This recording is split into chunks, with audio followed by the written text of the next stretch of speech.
All Skagit heads have to have a sink tip or a floating tip attached to the end. Don't overthink Skagit casting. It is really very simple. Skagit casting, or any spey casting, is basically a roll cast. The thing that makes roll casting and spey casting easy is the design of the line. It's got this big, fat, rear-weighted end that goes right off your running line, and then it gets skinnier and skinnier as it goes to the end. That's how we can do these great spey casts, is with this. See how little it is at this end? Narrows down, and that specially made for roll casting. All the stuff that gets you set up to do your roll cast, all the fancy looking stuff, that can be real confusing, but don't overthink it. The main thing you want to do is make sure that your shooting head, the fat part of your line, is just outside of your tip top, like yay,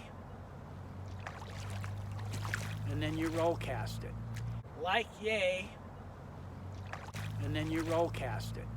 And you keep the fly close to you within a rod length, because if you try to roll cast with your fly way downstream, you can't really do it. Pretend I just got done fishing down there. Now I'm going to roll cast it. Roll cast it from where I finished fishing it.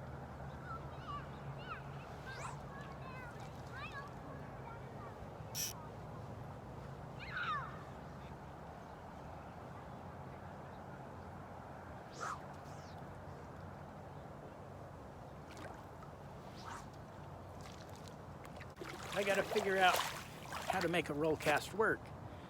To make it work, I need to get all of that. I need to get the fly close to me. I'm going to get the fly closer to me, and then I'm going to roll cast.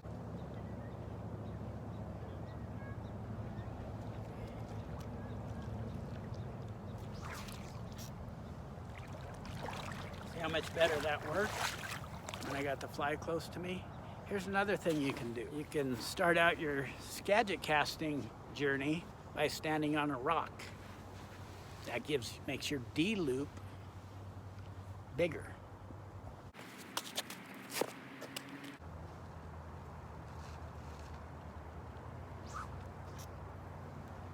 You got to figure out a way to get the fly close to us, but not too close, just within a rod's length.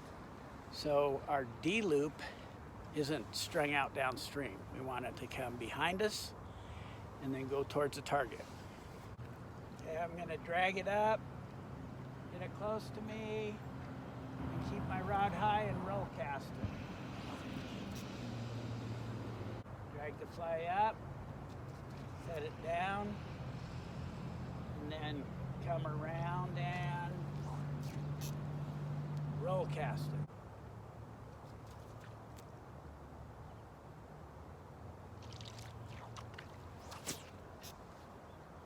Oops, I blew my anchor. So I'm going to get on the ground in the water.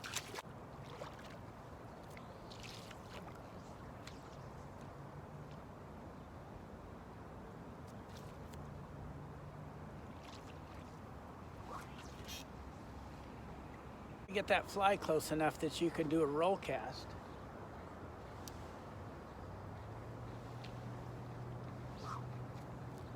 And if you think of it like that, you won't overthink it and get confused. Something I see a lot with really overthink the spey cast, all the stuff they got to do, and they'll go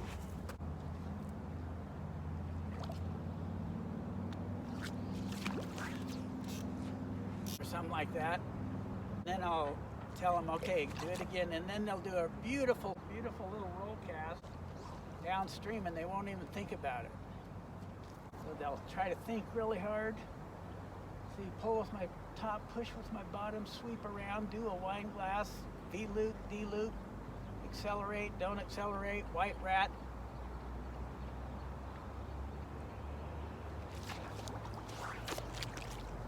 I'll do that, and then I'll say, okay, do another one. I'll reel in.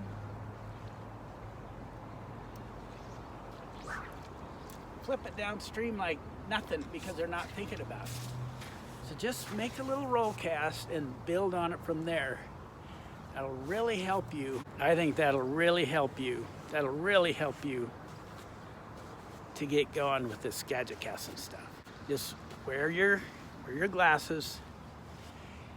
Use a super easy system to cast. Okay, use a little Skagit head and T8 and a woolly bugger. Okay, don't try to cast heavy flies. It's really not that fun.